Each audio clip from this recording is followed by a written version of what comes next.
So you listen to Ty Lopez, you listen to Sam Ovens, and they're telling you start a Facebook ad agency. Okay, now I've started a Facebook ad agency, and my Facebook ad agency grew to over 140 employees. And I'm going to tell you exactly how you can start a Facebook ad agency and grow it in this video. Let's do it.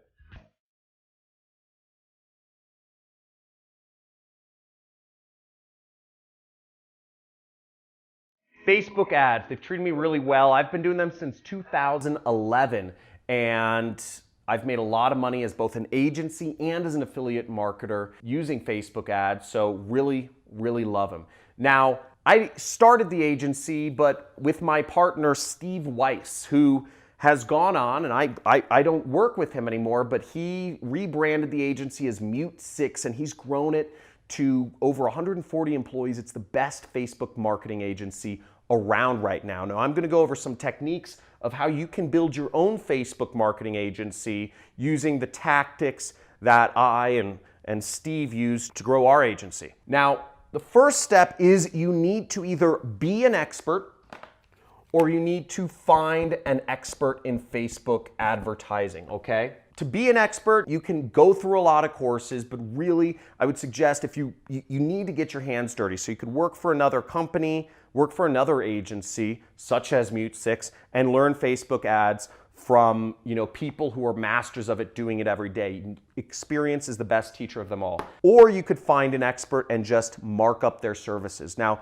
when you're marking up somebody else's services, as an ad agency in general, you should be seeking to do 100% markup of whoever's services you are selling, okay? 100% markup. So if they're charging $20 an hour, you are selling their services for $40 an hour. If the person is charging $50 an hour, you are marking up your services to charge $100 an hour. That's, as an agency, standard practice is you mark up by 100%. That might sound a lot, but the rest of the money needs to be used for operations. It needs to be used for office space and rent. It needs to be used for equipment, insurance, legal fees, lead generation, marketing, meetings, conferences, boothing. There's a million things involved in starting an agency. So just make sure, don't shortchange yourself. You should only ever be marking up people's labor and time at 100% if you're running an agency. The second step is you need to identify where your clients are, okay? Identify where they are and where they are going for help. Where are they currently going for help? Now, for Facebook ads, I'll tell you from experience, there's a few places people are going for really any marketing help. And I'm gonna list out a couple. I'm not gonna actually draw it on the board, but you can just pause the video or replay this section. I'm gonna go through them, okay? One is Quora. Quora. Q-O-U-R-A. People, usually pretty smart people who run businesses, are asking questions on Quora. It's a question and answer search engine. And you can find people that are asking questions. They're saying, how do I make my Facebook ads profitable? How do I advertise on AdWords? How do I do whatever? And you can go in and you can just answer people's questions for them. Same thing with Yahoo Answers, but Quora seems to attract a really highfalutin type of, business owner or investor type person, So you can go on Quora, answer a bunch of questions, you'll get authority on there, and it will come back to you in clients. I remember we got, some clients for my agency at the time from just people finding our answers on Quora and saying, you sound like a smart individual. I want to pay you money to manage my ads. Another place people go to find information about subjects is YouTube. YouTube is fantastic. If you put up how-to videos, how to advertise on Facebook, how to advertise on Facebook for e-commerce companies, how to advertise on Facebook for lead generation companies, how to take advantage of the lead forms on Facebook, how to take advantage of Facebook Messenger chatbots. These are all videos you could post, you could show off your expertise, and people will naturally be attracted to you like like bees are attracted to honey or whatever, so that you can get more leads and more clients just by identifying them and addressing their problems. Another place is forums. Okay, there's a lot of forums on the internet where people, they're niche forums. Usually you have to dig around and search and find them. But a lot of people have a lot of tribes. I have my own tribe of affiliate marketers. If you're selling a business opportunity, you could go in there and try to sell it to them. My forum's closed off because I don't want people doing that. But the point is, there are forums and Facebook groups where people ask questions about Facebook ads. My friend, Tim Bird, for instance, he runs a Facebook ad agency. And what he did to get clients is he started a Facebook group called Facebook Ad Buyers. That group now has over 80,000 people that buy ads on Facebook that have joined his group to learn how to buy ads better on Facebook. Now, sure, some of those 80,000 people are probably employees or probably just messing around on the internet trying to find ad tactics, but there are a lot of clients in there. And if you just say 1 out of every 100 people in that group runs a business doing Facebook ads, that's over 800 potential clients. He has an endless, and it's much more than that for him. He has an endless supply of potential clients for his business. And since he started the group and he moderates it, he is the authority on all things Facebook ad related within his group. Great strategy. Another way is help desks, okay? So if you, let's say you use Salesforce or Infusionsoft, different CRMs, different CRM or even Facebook ads. If you go on Facebook ads, you'll see there's, you can usually write comments or people post up questions. If people are asking questions about Facebook ads, you can answer their questions on help desks. Again, part of this is about, where are your customers going when they are in pain, when they're looking for answers to these things. Other places can be business associations or business meetings or conferences, such as I was just at this conference called Funnel Hacking Live. It's for people, users of ClickFunnels. There are 5,000 people there that many of them advertise on Facebook because we're all running marketing, largely online advertising related businesses. So a lot of us are looking for help with Facebook ads. I hired 3 Facebook ad agencies at that conference, okay? So just because there are other Facebook ad agencies at some place doesn't mean there aren't people like me who will just go to a conference. I literally just went there to find more ad agencies to hire because I figured if somebody is there, if somebody attends this conference, they're smart, they're looking to learn, they're involved in the community, they're used to working with ClickFunnels, and they'll need to know how to work with ClickFunnels if they also want to do my Facebook advertising. Great place. But, for instance, other CRMs, I'd say Salesforce or other, Infusionsoft. Salesforce and Infusionsoft are CRMs that focus on either companies that have sales floors or companies that have, like marketing operations. And if a company has a sales floor or a marketing operation, they are a direct response company and they measure dollars in, dollars out, or they have a significant presence and they have a lot of money to spend on advertising. So those are great places to go. Now, once you've identified where your people are, what you want to do is you want to give value, okay? This is the nature of the world, is if you give value, it will come back to you. But again, don't be egotistical and try to give value to people who don't want it. Part of this, what we did in identifying, is we're trying to identify where people want to learn more about Facebook ads or where they want that. Now, to give value, ways you can do that is, I sort of answered it in number 2, is answering their questions. Answering their help desk questions, going on there and just saying, hey man, here's how you'd optimize that ad campaign more.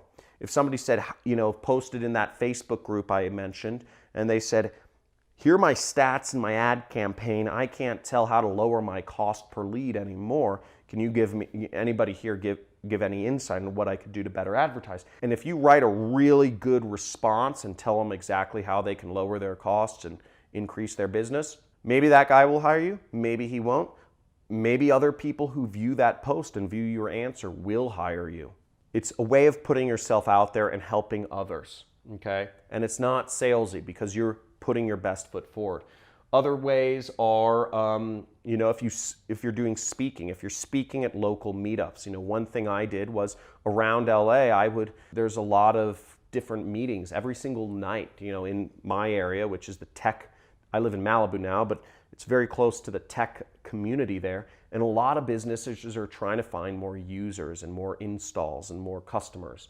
And people, there are a lot of meetups about how to do marketing. So I would speak at some of those, and I just go, I'd speak and I'd say, hey, here are the 5 things you need to know to get more results out of your Facebook ads without spending an extra dollar. And people would suck it up, and I'd get some clients out of that because people would say, hey, that's smart. I have more money than time. I'd rather just give you my money and for your time to do this for me. I'd say one of the best ways, and this is a staple of what I did, is in terms of giving value, probably the most powerful way to really close a client is just go in, get access to their Facebook account and do an audit, okay? Just say, I will do a free audit. I'll do a free run through of everything you need to do to make your Facebook account better. Or just say, hey, let's meet up at, if you're close, say, let's meet up at a coffee shop and I'll look at your Facebook account and see if I have any ideas of how you can, do it better. That's the best approach. That's what my partner did, and he closed really big deals. But going about it that way and just leading with your best foot forward and giving a lot of value with a free audit is, getting in somebody's account is always the best way to do things, especially if you link your accounts and then you do an audit. That is a layup. That's the easiest way to close a deal. And also it puts you, you give them value. Some people might say, hey, thanks. If you approach everything without that desperation, you're like, I want to close a deal. If you just do it kind of like, okay, like maybe this one will go, maybe this one won't, and you give somebody, a couple page write-up on what they can do to improve their business, I mean, that's phenomenal. That's phenomenal. Not enough people are doing that anymore. And you give them a write-up and you say, hey, let your own team implement it, or if you want our team to implement it, we can talk about pricing, but you leave it in their court. Say, hey, hope that helped. You're a cool guy running a cool business. Let's if you want any more info, hit me up and I'll put together a package for you. Leave it like that. Never go into that hard closing. At least that's always been my style, is really make it buddy. And, I even liked, if I was going to do deals, hang out, get a beer. Things don't need to be formal. Things don't need to be like closing people in a conference room. If you're trying to close a big client for your Facebook ad agency, go to a cigar lounge and just smoke cigars and, chat about, how kids are crazy and, politics is nuts and, and say, oh yeah, I like you, you like me, let's do business together. Very chummy. Another very powerful way to get yourself out there, and this is probably the most powerful way, is case studies. If you post up case studies, if you post up, let's say, a 2-page write-up of, hey, here's where a Facebook account I was looking at was before I started working at it. And you say, their cost per sale was, it took them $20 to get a new customer. And the average customer value was $30. And it cost them, and they were spending $10,000 a month and their ads were getting a 3% click-through rate. Whatever you're talking about, you lay out what their advertising looked like before you came in one page. And then in the second page of a PDF or whatever, you lay out how their advertising looked after you went in and changed around things, and you talk about what you did to get that result. That blows the socks off of people. People will read through case studies all day long because you're showing people real results. Now, one of the reasons people subscribe to my channel is because I actually go in on my computer and I show people how to do advertising. I don't just talk about it like I'm doing here. And by the way, if you want more videos, if you want to see some really cool videos on some actual advertising being done live, I'm going to have my assistant throw up a link here to a playlist I have called The Art of Copywriting. Now, The Art of Copywriting is with my friends Carlos Cruz and Ronnie Sandlin, actually writing ads and advertising them live. They're kind of long videos, but they're really exciting if you want to get into affiliate marketing, for instance. But giving value with case studies and audits is, I'd say, the most powerful thing. What did you find the most interesting? Was it about how you can find an expert and mark up their services? Was it about how you can the places where you identify potential clients for your Facebook ad agency? Or was it the fact that, how you can give value with free audits or case studies or whatnot? Let me know in the comments what was the most valuable. Also, make sure you subscribe to my channel if you're interested in learning more about online businesses and ways that you can make money. When you subscribe to my channel, you'll get a free course on how to do affiliate marketing, and make sure to hit that notification bell, just slam it, because I do frequent or infrequent live streams where I give away insane prizes.